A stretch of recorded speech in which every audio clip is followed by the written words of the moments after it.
Kita mulai dengan informasi yang pertama. 3 pegawai Kementerian Perhubungan dan 1 orang pihak swasta menjadi tersangka dalam kasus korupsi terhadap dana penerimaan negara bukan pajak PNBP di kantor unit pelayanan pelabuhan KUPP atau kantor Syah Bandar Otoritas Pelabuhan KSOP Tanjung Uban, Bintan Utara.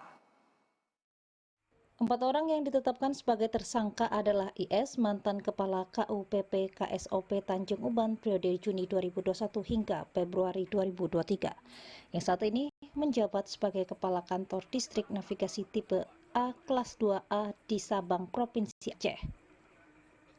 Kemudian tersangka M, mantan Kasih Kasyabandaran KUPP KSOP Tanjung Uban periode Maret 2021 hingga Mei 2023, yang saat ini bertugas di Dumai. Selanjutnya tersangka SN, mantan Kasih Lalu Lintas KUPP atau KSOP Tanjung Uban 2021 hingga 2024. Kini bertugas di Tanjung Balai Karimun. Sedangkan yang keempat adalah tersangka RF sebagai Direktur PT PAB yang merupakan agen kapal. Kajari Bintan, Rusmin mengatakan penetapan 4 tersangka dalam kasus korupsi ini didasari dari alat bukti yang kuat yang dilakukan tim pidana khusus atas dugaan penyimpangan atau korupsi terhadap dana PNBP pada jasa kepelabuhan atau kapal RIG Setia yang melakukan labuh jangkar di perairan kawasan industri Lobam, Bintan. Dari 22 saksi yang telah diperiksa, Kajari Bintan telah menyita sedikitnya 554 dokumen atas kasus ini.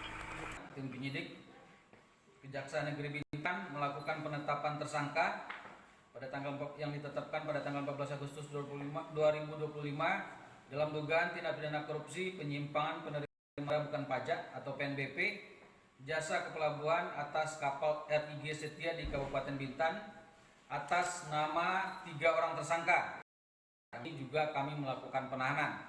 Yang pertama itu adalah RP selaku Direktur PT PAB, yang kedua IS selaku Kepala KUPP Tanjung Uban periode Juni 2021 sampai Februari 2023. Kemudian inisial M, Kasih Kasyabandaran KUPP Tanjung Uban yang menjabat sejak Maret 2021 sampai Mei 2023. Kemudian yang keempat adalah Kasih Lalu Lintas KUPP Tanjung Uban yang menjabat semenjak tahun 2021 sampai 2024.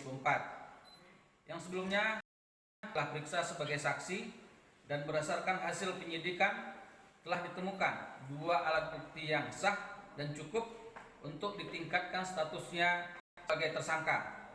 Yang mana berdasarkan hasil penyidikan tersebut, tim telah melakukan pemeriksaan terhadap 22 orang saksi serta pemeriksaan terhadap 4 orang tersangka ini. Dan kami juga telah melakukan penyitaan 554 dokumen.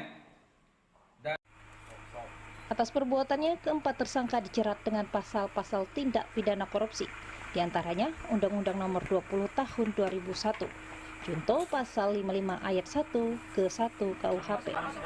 Dari Bintan, Sumartono, Tim Liputan TVRI Febri melaporkan. Kita beralih ke Lingga.